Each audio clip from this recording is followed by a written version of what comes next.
Star plus का most popular show झनक serial में अभी तक आप लोगों ने देखा कि अनिरुद्ध और झनक घर आ जाते हैं।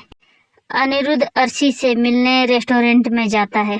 अर्शी भी रेस्टोरेंट आ जाती है। अर्शी अनिरुद्ध से बोलती है कि अनी तुम्हें डाइवोर्स के लिए बहुत जल्दी है।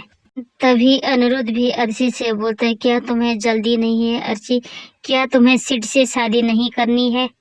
अर्शी बोलती मुझे शादी करनी है लेकिन तुम्हारी तरह शादी करने की जल्दी नहीं है। अनिरुद्ध बोलता है कि मैं जानता हूँ तुम लिविंग में रहने वाली लड़की नहीं हो। अर्शी बोलती है कि मैंने ये कभी नहीं सोचा था कि हम इस तरह से पिटीशन फॉर्म पर साइन करेंगे। अनिरुद्ध बोलता है सोचा तो मैंने भी नहीं था, पर हमारा रिश्ता नहीं टिक पाया तो हमें अलग हो जाना चाहिए। तभी अर्शी बोलती हूँ कि मैं सिद्धार्थ के साथ बहुत खुश हूँ और मैं गर्व से कह सकती हूँ, लेकिन तुम ऐसी लड़की से शादी कर रहे हो जिसका कोई भी अतीत नहीं है। अनिरुद्ध बोलता है कि झनक का कोई अतीत नहीं है लेकिन मैं बनाऊंगा। अर्शी बोलती है मैं यहाँ ये सब सुनने नहीं आई हूँ, मुझे केवल पिटीशन फॉर्म पर साइन करना है। और अर्शी पिटीशन फॉर्म पर साइन कर देती है। तभी अर्शी बोलती है कि मैं तुम्हें डाइवोर्स की डेट बता दूंगी, तुम उसी हिसाब से शादी की डेट फिक्स कर लेना। अर्शी बोलती है अनी अब तो तुम खुश हो ना। अनिरुद्ध बोलते है क्या तुम खुश नहीं हो अर्शी। अर्शी बोलती है अब मुझे यहाँ से जाना होगा, सिद्धार्थ मेरा वेट कर रहा होगा। अर्शी और अनिरुद्ध एक दूसरे को ऑल द बेस्ट बोलकर वहाँ से चले जाते हैं। मीनू और छोटोन झनक और अनिरुद्ध के पास आते हैं और शादी की शॉपिंग करने के लिए बोलते हैं। अनिरुद्ध और झनक शॉपिंग करने के लिए मना कर देते हैं।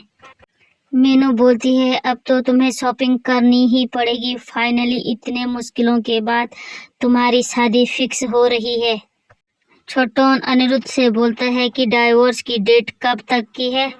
अनिरुद्ध बोलता है पता नहीं, हम दोनों का वकील एक ही है। तभी मीनू बोलती है कि दोनों के वकील अलग अलग होने चाहिए क्योंकि हम चाहते हैं कि डाइवोर्स के बाद शादी की डेट फिक्स करें। तभी झनक बोलती है जब तक अर्शी दीदी और सरजी का डाइवोर्स नहीं हो जाता है तब तक हम शादी की डेट फिक्स नहीं कर सकते हैं, क्योंकि अगर अर्शी दीदी डाइवोर्स देने से मना कर देगी तो क्या होगा।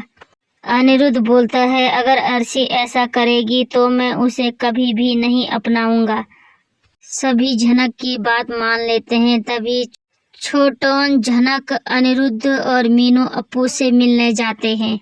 अप्पू झनक से बहुत गुस्सा होती है। झनक बोलती है अप्पू दी आप मुझसे गुस्सा ना हो, अब मैं यहाँ आ गई हूँ, आपसे मिलने भी आऊंगी। अप्पू बोलती है अब तो तुम मेरी भाभी बनने वाली हो।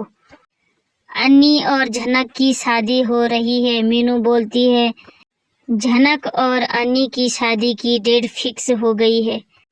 अप्पू बात करते करते ये भी बता देती है कि लालन से मैं भी प्यार करती हूँ, लेकिन काजोल भी लालन से बहुत प्यार करती है। और अप्पू के मुंह से ऐसी बात सुनकर सभी लोग शॉक हो जाते हैं। चैनल पर बने रहने के लिए लाइक शेयर और सब्सक्राइब कीजिएगा प्लीज। धन्यवाद।